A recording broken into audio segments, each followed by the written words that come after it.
Podcast te invita a adentrarse en su misteriosa realidad.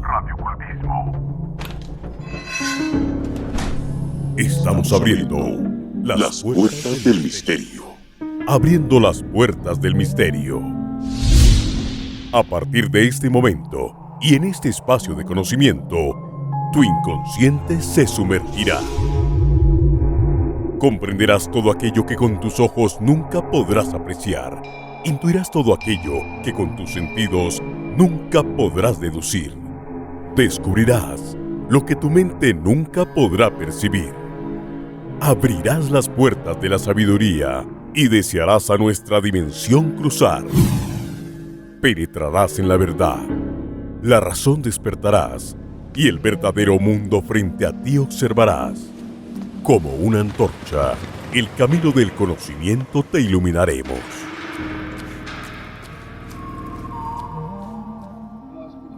Bienvenidos. Aquí comienza Radio Ocultismo, el podcast.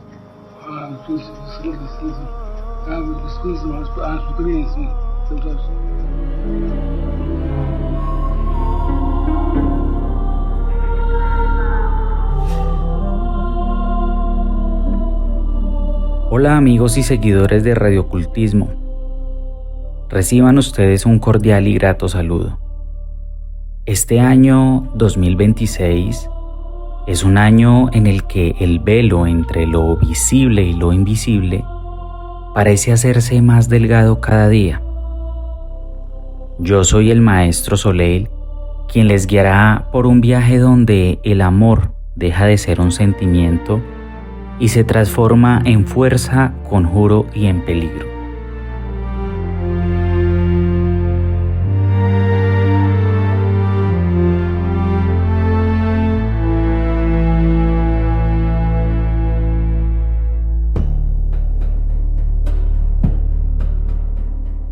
Este año inauguramos una serie especial de podcast titulada Los secretos de las ciencias amatorias. Durante esta serie, abriremos las puertas a uno de los territorios más prohibidos y fascinantes del ocultismo: los famosos amarres de amor y la magia amatoria. Exploraremos desde los rituales más sutiles y simbólicos hasta los más oscuros y macabros, esos a los que la gente les tiene miedo y de los que pocos se atreven a hablar. Hablaremos de esas fuerzas que gobiernan el deseo y de los espíritus que se alimentan del vínculo entre dos amantes.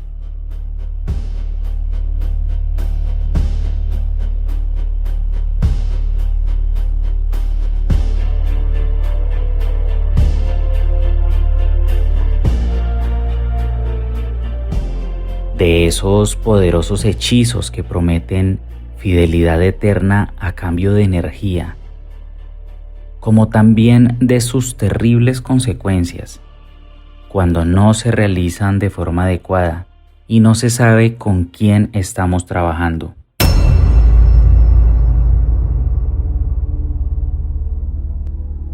En este espacio ustedes aprenderán qué son realmente los amarres de amor y qué es la poderosa manipulación mental, cuál es su lógica espiritual y cómo operan estas energías en los planos sutiles y qué efectos producen en quienes los practican o los reciben.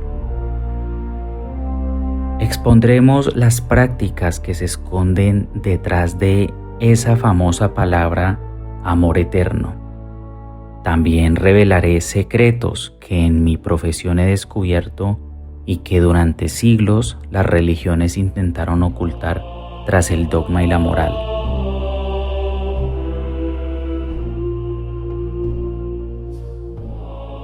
Y para abrir esta serie de podcasts, comenzaremos con un tema prohibido que durante siglos se ha vestido de blanco.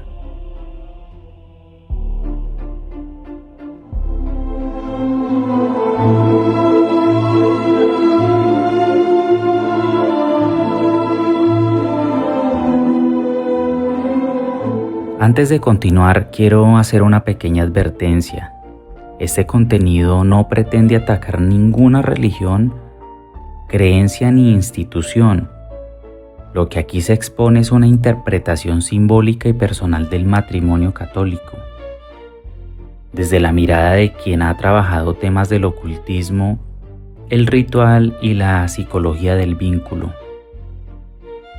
Esto no es una verdad absoluta, ni tampoco un dictamen espiritual, ni mucho menos una sentencia para quienes se han casado o desean casarse. Esto es una reflexión crítica, casi literaria, sobre el peso de los juramentos, los símbolos y las promesas hechas para siempre. Recuerden que cada persona es libre de creer, practicar y vivir el matrimonio como lo sienta en su corazón. Lo que yo planteo en este podcast no es una orden ni un consejo definitivo, sino una opinión y una advertencia para que nadie entregue su palabra ni su vida, sin pensar primero qué está afirmando, qué está prometiendo y qué está dispuesto a sostener.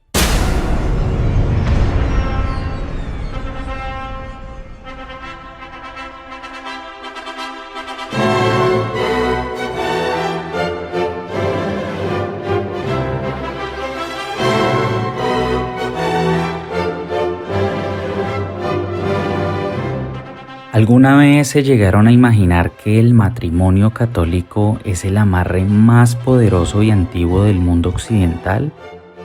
¿El conjuro perfecto disfrazado de ceremonia divina?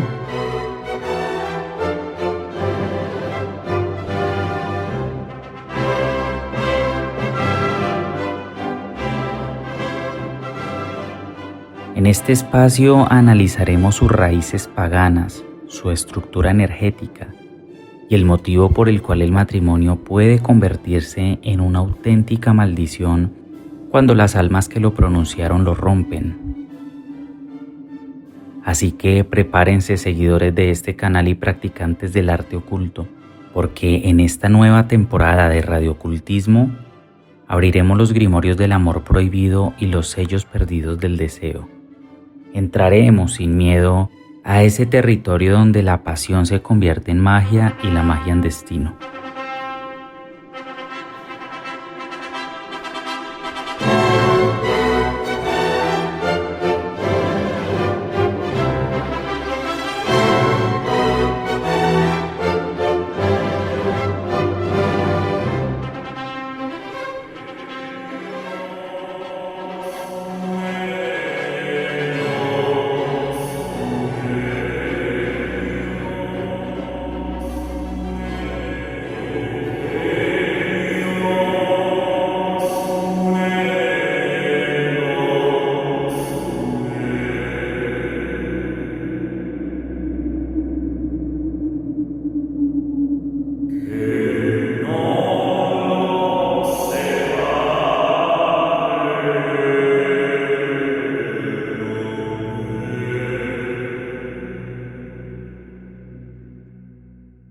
¿Alguna vez se han preguntado por qué algunos matrimonios no duran tanto tiempo?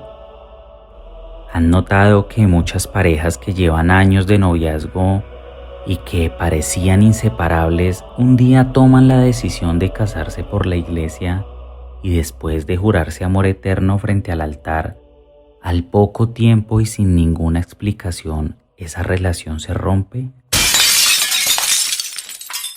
Lo que antes era pasión, de repente se convierte en odio.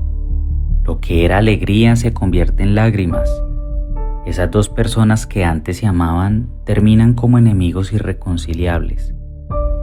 Después de que todo era dicha y felicidad, quedan los hogares destruidos, los hijos marcados y las familias divididas, como si sobre esa relación hubiera caído una maldición.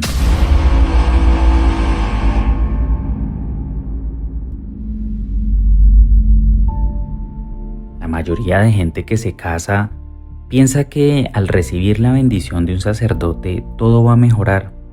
Creen que el matrimonio traerá estabilidad, que el sacramento los hará más fuertes y que a partir de ese día el hogar estará protegido. Esa es la ilusión que tienen muchas parejas cuando se casan, pero la realidad que muchas personas hemos visto es otra, porque irónicamente, en muchos casos, el día de la boda es precisamente el día en que empieza la desgracia.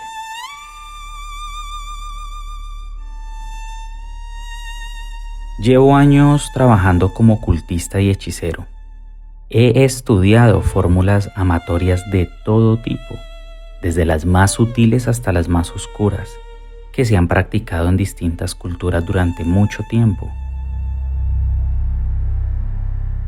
He realizado amarres con plantas, con animales, con fotos, con fluidos, con distintas magias y con palabras que no deberían pronunciarse a la ligera. He visto y sé perfectamente lo que pasa cuando dos personas se atan con magia. También he visto las consecuencias de esas prácticas cuando se hacen mal hechas, porque cuando no se hace lo correcto y se juega con la magia para atar un amor postizo, pueden llegar enfermedades, obsesiones y delirios que se pagan con dolor. Y aún así, entre los amarres que he estudiado, hay uno que se oculta entre los demás, uno que la gente no ve como un hechizo, pero lo es, y es el matrimonio católico.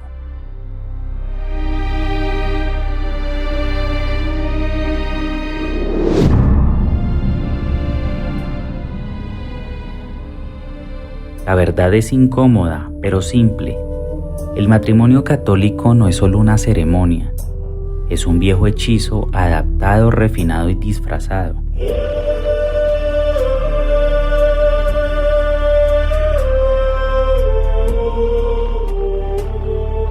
El matrimonio es un rito milenario que no nació en un evangelio, sino en la antigua Grecia, mucho antes de los vestidos blancos y los arreglos florales que vemos hoy en día.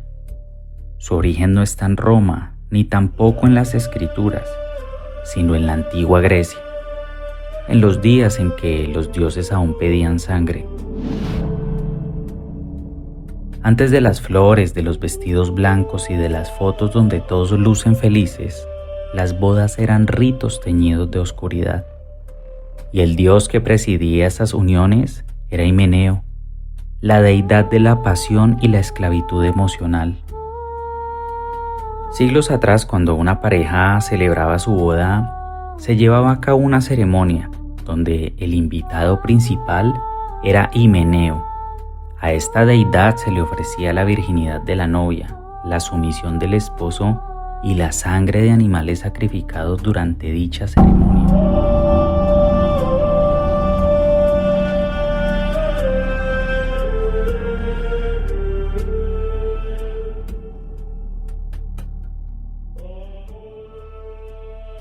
Según los documentos que he leído acerca de los ritos matrimoniales, narran que el aire en esas ceremonias olía a vino y a hierro, y que los cuerpos de los novios eran cubiertos con mantos rojos y eran marcados con símbolos de posesión. Los recién casados en un acto solemne bebían del mismo cáliz, una bebida mezclada con sangre y con miel, y luego se untaban con ella. Esa era la forma de entregarse no solo el uno al otro, sino también a Himeneo. Ese es básicamente el verdadero origen del matrimonio, un pacto carnal entre los hombres y el Dios de la unión perpetua.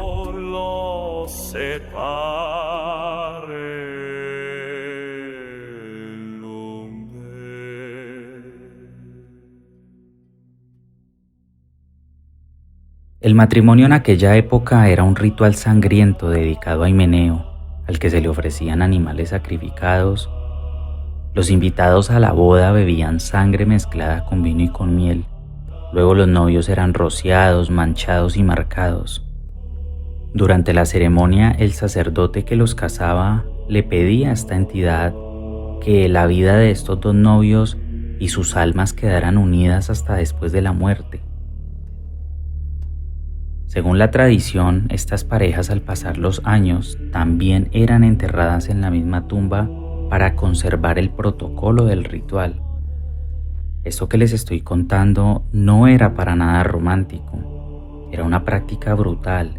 Créanme que si alguno de ustedes pudiera devolverse en el tiempo y presenciar una boda de esa época, dudo que aguantaran la presión psicológica de la escena, ya que no se trataba de un vals y un ramo tirado al aire, se trataba de cuerpos temblando, sangre corriendo y gritos de júbilo mezclados con miedo. El matrimonio era un pacto de sangre con una fuerza sobrenatural que exigía una entrega total.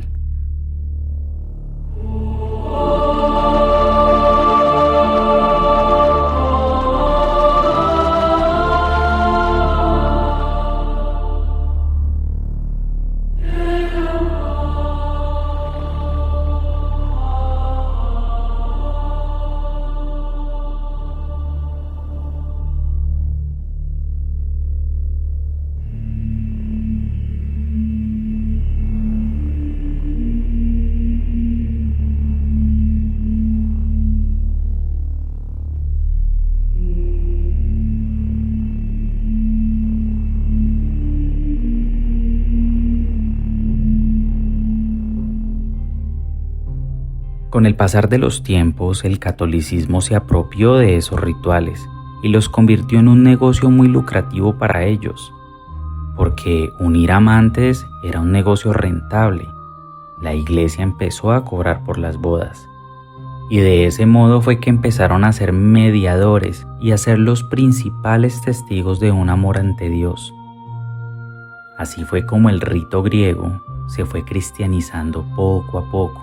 Se cambiaron los sacrificios de animales por misas, la sangre por vino y los altares de piedra por iglesias decoradas. Pero en el fondo, la parte esencial del rito nunca cambió, es decir, ese acto de atar dos almas bajo una autoridad siguió siendo el mismo. Cuando un sacerdote casa a una pareja, mucha gente cree que solo se está rezando y bendiciendo a la pareja. Pero el cura no está improvisando, porque mientras que todos ponen los ojos sobre los novios y se toman las fotos, el sacerdote está pronunciando un conjunto de oraciones antiguas, la mayoría en latín, que por cierto casi nadie entiende.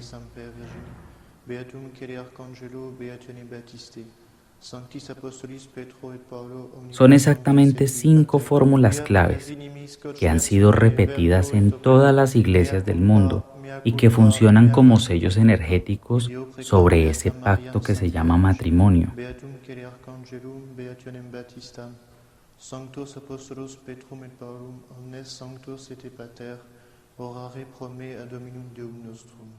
¿Han escuchado la famosa frase que dicen los sacerdotes en las bodas? Hasta que la muerte los separe. Hasta que la muerte nos separe. Que hizo nacer en ustedes el amor, confirme este consentimiento mutuo que han manifestado ante la Iglesia. Y yo, de parte del Dios Todopoderoso, de los bienaventurados apóstoles, San Pedro y San Pablo, reconozco y confirmo este matrimonio que han contraído, en el nombre del Padre, del Hijo y del Espíritu Santo. Amén. Lo que Dios ha unido, que el hombre no lo separe. Esa no es una simple frase bonita. Si uno lo analiza bien, esa frase es una orden dada al mundo invisible. Es una declaración de que esa unión no la puede romper el hombre, solo la muerte, y a veces ni la muerte logra romperla. Por eso es que tantas relaciones se deforman y se dañan después de la boda, porque antes eran pareja y después del rito resultan siendo parte de algo más grande, algo que muchos no comprenden. Una vez que se pronuncia el famoso sí acepto, ya no están solos, entran en un sistema, en una estructura, en un pacto que no escribieron ellos. Mucha gente se casa por moda, por presión, por interés o por la foto de la novia con el vestido blanco. Pero pocos se preguntan qué hay realmente detrás del rito. Pocos entienden que en ese momento no solo se comprometen ante la familia, ante el altar y ante Dios, sino que encadenan su alma frente a una entidad que desconocen. Y cuando más tarde esas parejas se destruyen, se preguntan por qué se sienten como malditas y no saben que el problema empezó el día que dijeron sí, sin saber a qué le estaban diciendo sí. Sí, acepto.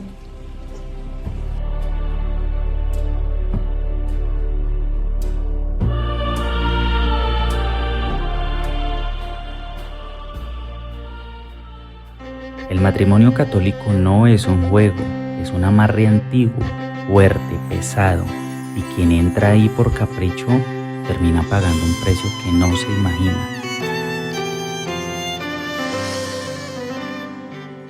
Hay un detalle que casi nadie tiene en cuenta y es por qué la novia tiene que llegar virgen al matrimonio.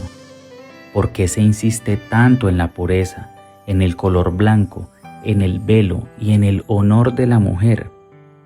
Porque durante siglos fue requisito que el hombre tuviera ganado, riqueza y poder para así poder desposar a una virgen. Nada de eso es casual, nada de eso es una simple tradición. Todo eso viene de un origen que es mucho más oscuro.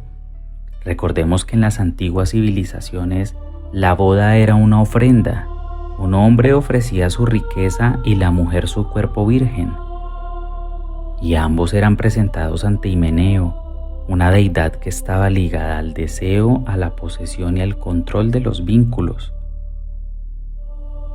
En esas ceremonias se derramaba vino como si fuera sangre y se derramaba sangre como si fuera vino. La noche de bodas no era solo un encuentro entre dos cuerpos, sino una consagración.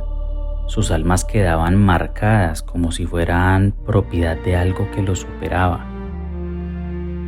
Según la tradición, la novia debía llegar a la boda con la cabeza cubierta. Es ahí donde nace el símbolo del velo.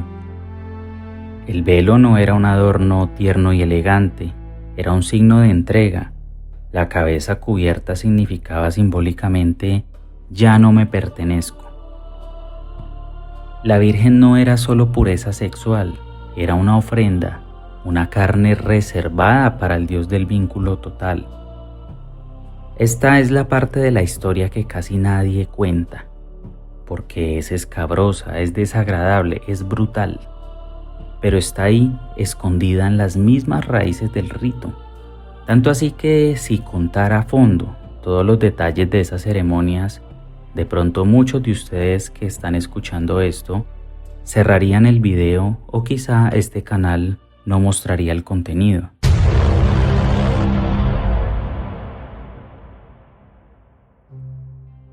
Fíjense que con el tiempo la iglesia tuvo algo muy claro, porque ese rito de los matrimonios movía poder, dinero y control. Unir parejas significaba manejar familias, y manejar familias significaba manejar pueblos. Decidieron entonces apropiarse del ritual, y ellos quitaron lo más sangriento, lo más evidente, lo más pagano, y dejaron solo lo simbólico. Se quedaron con lo que servía, con la estructura de atar, de unir, de casar. Desde ese momento es que el sacerdote aparece como un mediador. Los novios ya no se bañan en sangre, pero se bañan en promesas. Ya no se sacrifica ganado, pero se sacrifican libertades. La ofrenda ya no es visible, porque en el fondo sigue siendo lo mismo. Dos personas entregando su voluntad, su cuerpo y su destino a un rito que no entienden. Te recibo a ti, Claudia, como esposa, y prometo serte fiel, en lo favorable y en lo adverso, con salud o enfermedad, y así amarte y respetarte todos los días de mi vida. ¿Han escuchado cuando en las bodas el cura dice, lo que Dios ha unido, que no lo separe el hombre? Lo que Dios ha unido, que no lo separe el hombre. Amén. En ese momento Él está trazando una línea e indirectamente está diciendo, si alguien rompe esta unión, no será un hombre quien lo haga, sino algo más. Por eso hace mucho énfasis en esas palabras, en la salud y en la enfermedad, en la riqueza y en la pobreza. Y eso lo dicen como si fuera una poesía, pero en realidad están nombrando ambos extremos, felicidad y desgracia, plenitud y miseria, luz y sombra. Es una advertencia disfrazada de bendición. Las arras, esas pequeñas moneditas que los novios llevan a la boda y que muchos creen que son decorativas, también tienen su historia. Antiguamente eran ofrendas que se entregaban a Himeneo. Eran la señal de que el esposo aceptaba pagar el precio material de mantener viva la unión, y la esposa se ofrecía como el soporte de ese lazo. Cada símbolo de las bodas, si se excava lo suficiente, revela lo mismo. Esto no nació como una celebración, sino como un contrato espiritual. El matrimonio moderno es una copia diluida de esos ritos griegos. Hoy en día no hay sangre en el piso, pero hay lágrimas en las almohadas. Hoy en día no hay animales sacrificados, pero hay familias que se despedazan. El trasfondo sigue siendo el mismo. Son dos personas ofrecidas a una entidad que ata la mente y el espíritu. Un contrato simbólico que no entiende de una ruptura suave, sino de una condena. Muchos matrimonios de hoy en día son una completa mentira, porque son ritos mal hechos y sin conocimiento y sin respeto. Pero cuidado, porque eso no impide que algo se active. Aunque el ritual no sea perfecto y aunque falten elementos antiguos, el lazo se forma igual. Y cuando ese lazo se rompe, no se rompe limpio, se rompe como un vidrio y cada pedazo hiere. Por eso cuando uno de los dos novios es infiel, parece que algo oscuro toma el control. Las peleas se vuelven brutales, las decisiones irracionales, las desgracias empiezan a desencadenarse. Se enferma uno, se arruina el otro y muchas veces los hijos cargan la tensión sin saber por qué.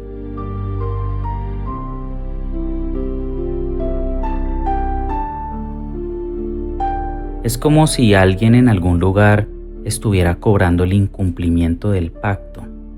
Y es ahí donde muchos sienten que el diablo entró en la relación. Y tal vez no es el diablo, tal vez es simplemente el eco de un Dios antiguo, un lazo viejo que nadie rompió correctamente. Porque quien rompe un pacto así rara vez sale ileso. Los que se separan muchas veces no encuentran paz. Cambian de pareja, rehacen su vida, tienen nuevos hijos y aún así sienten que arrastran con algo. Culpas, miedos, repeticiones, ruinas. Es el rastro del viejo rito, recordando que nada de lo que se hizo frente a un altar es un juego.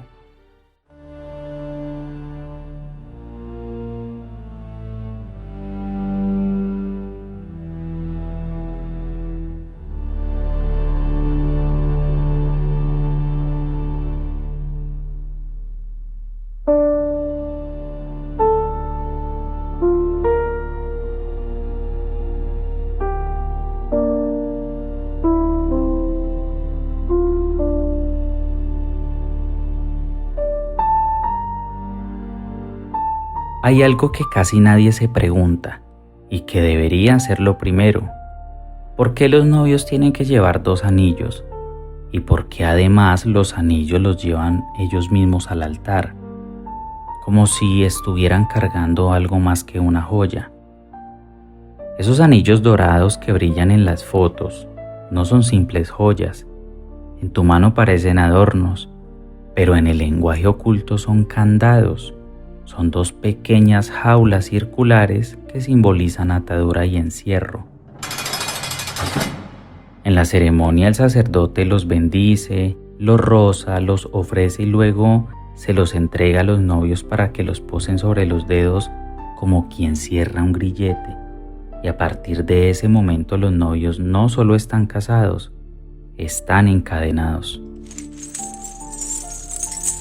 Porque detrás de todos los ritos religiosos hay lazos que nadie ve.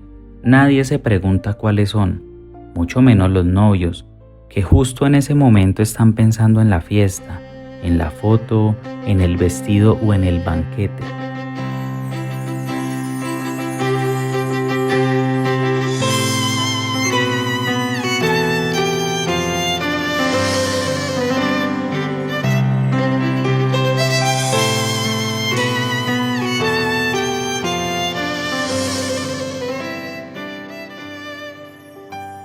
La boda se volvió una moda, negocio, contenido para redes, pero lo que se mueve por debajo es otra cosa, una cadena que se engancha al alma, porque recuerden que no todas las iglesias le sirven a Dios y no todas las personas que usan sotanas son santas.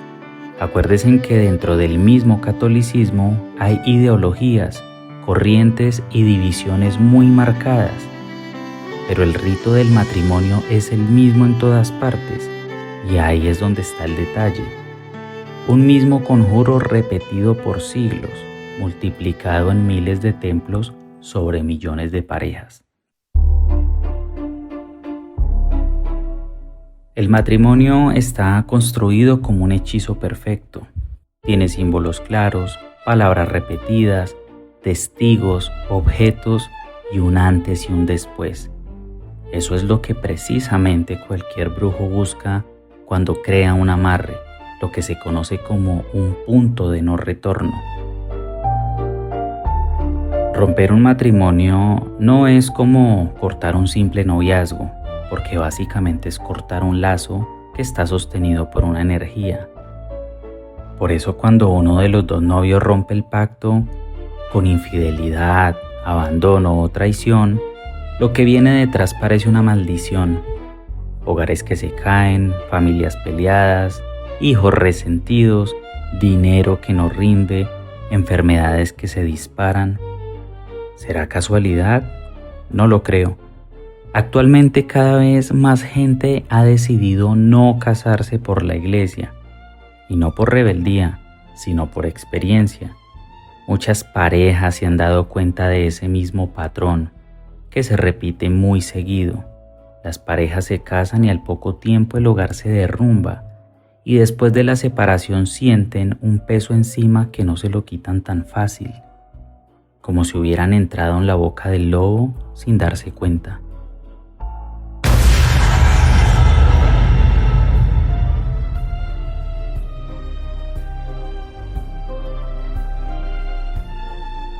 Hay una frase muy popular que dice que el peor negocio es el matrimonio. La gente la repite riéndose como un chiste de cantina, pero esa frase guarda una verdad oscura. Es un negocio donde se entrega mucho y se recibe poco, donde se firma sin leer, donde se pronuncian palabras sin comprender su alcance. Piensen en esto. Los mismos elementos que se usan en una boda, velas, anillos, monedas, palabras solemnes, son los que usamos los brujos para hacer amarres. Lo que pasa es que la diferencia está en la intención. Unos lo hacen a escondidas, otros lo hacen en público, pero ambos buscan lo mismo: atar, amarrar, asegurar que dos personas no se separen. Y detrás de ese afán de unión, en muchos casos casi siempre hay una fuerza que cobra, y algunas cobran muy caro. Antiguamente el matrimonio se hacía para garantizar que dos amantes siguieran juntos después de la muerte. Esa era la obsesión de las parejas, no separarse jamás. No les bastaba esta vida, sino que querían estar en la otra vida también. Y esa idea salió de la mitología y de la obsesión humana con la eternidad. Y hoy, aunque la gente no lo diga con esas palabras, se sigue haciendo lo mismo. Todos los que se casan para estar juntos para siempre. Y el problema es que ese para siempre no sabe de matices. El para siempre no pregunta si el amor cambió o si la vida dio un giro.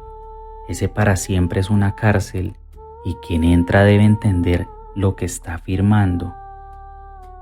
Yo he escuchado historias brutales. Hay parejas donde uno de los esposos se muere y poco tiempo después el otro también se va, sin explicación, como si su alma se hubiera ido detrás de la otra. He visto cuerpos metidos en ataúdes que quedan con los ojos abiertos. Y he conocido viudos que sienten al difunto sentado al borde de la cama. También viudas que viven décadas sin poder rehacer su vida, porque sienten que algo las vigila, las llama y las jala hacia el pasado. Historias que parecen leyendas, pero que se repiten demasiado como para ser ignoradas. ¿No han notado que hay parejas que siguen juntas, pero viven como condenados bajo el mismo techo, durmiendo en la misma casa, criando hijos en común, pero sin tocarse, sin hablarse y hasta sin mirarse, atados de cuerpo pero no de alma?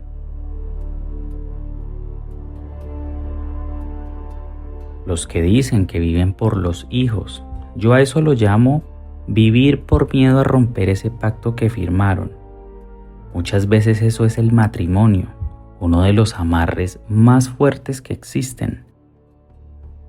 Lo digo después de años de trabajar con magia, de ver deidades que unen amantes, pero que también los castigan cuando no cumplen. Hay fuerzas que atan, pero su precio no es ligero. En conclusión, esto es solo un punto de vista. Como se los dije al comienzo, vamos a revelar todo lo que se oculta detrás de los amarres de amor. Y aquí van a conocer desde los más oscuros hasta los más sutiles y benéficos. Porque no hay que negar tampoco que los amarres de amor son un arma muy poderosa, obviamente para los inteligentes que la saben utilizar. Pero claro, como toda arma se tiene que saber manejar. Y eso mismo ocurre con la magia, se tiene que saber manejar. Así que si algún día piensan casarse por la iglesia, piénselo bien, no lo hagan por el vestido, por las fotos o por la fiesta. No lo hagan por presión familiar, porque ese día que mucha gente llama el día más feliz de sus vidas, puede ser sin saberlo el día en que firman la condena más larga de su alma.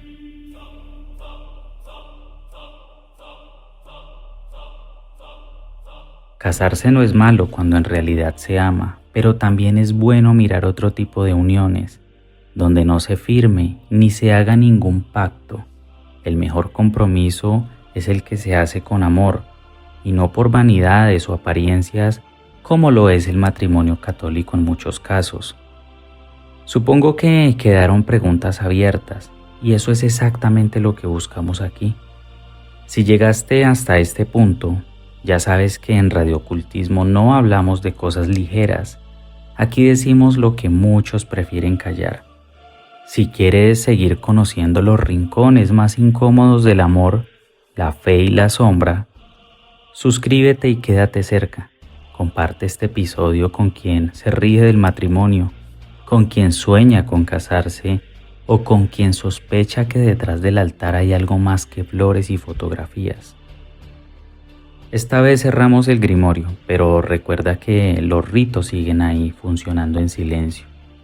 Tú decides si sigues dormido o vuelves al próximo episodio a escuchar lo que casi nadie se atreve a decir en voz alta. Hasta la próxima.